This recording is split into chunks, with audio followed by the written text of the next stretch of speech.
मंदिर से मिलने वाला प्रसाद, चुनरी, फूल माला और तुलसी पत्र जैसी वस्तुएं मात्र एक सामान्य चीज नहीं होती, बल्कि इनमें भगवान की ऊर्जा और आशीर्वाद समाहित होता है।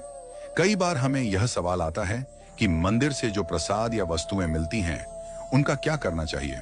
खासकर जब चुनरी या फूल माला जैसी चीजें घर लाते हैं, तो हमें समझ नहीं आता कि इनका क्या करें और इन्हें कहां रखें। इस वीडियो में यही सवाल उठाया गया है और इसका सरल सा जवाब भी दिया गया है। जब हमें मंदिर से चुनरी मिलती है, तो वह साधारण कपड़ा नहीं होता। वह कपड़ा भगवान के स्पर्श से होकर आता है और उसमें भगवान की ऊर्जा समाहित होती है। चुनरी को हमें हमेशा श्रद्धा और सम्मान से रखना चाहिए।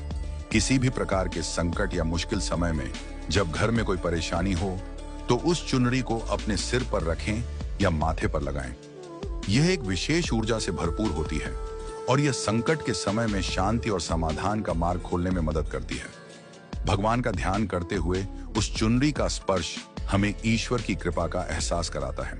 मंदिर से मिलने वाला प्रसाद भी साधारण नहीं होता।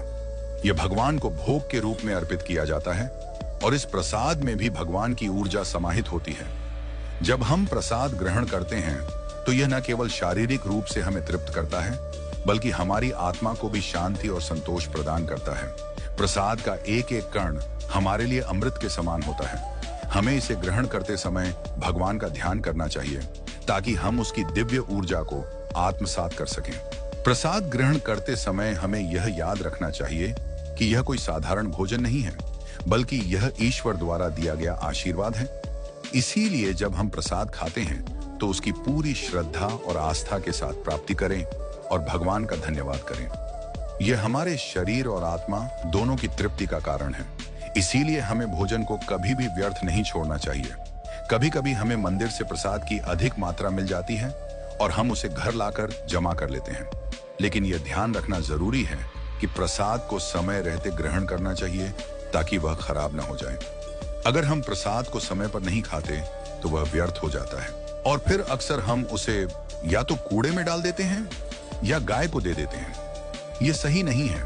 यदि प्रसाद नहीं खा सकते, तो उसे तुरंत किसी जरूरतमंद को दें, ताकि वह व्यर्थ न जाए और हम एक अच्छा कर्म कर सकें।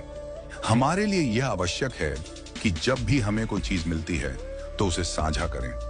यह नियम खासकर प्रसाद और भोजन के लिए बहुत महत्वपूर्ण है। अगर हम प्रसाद का थोड़ा हिस्सा भी दूसरों के साथ साझा करें, तो हम भगवान के आशीर्वाद को और भी बढ़ा सकते हैं।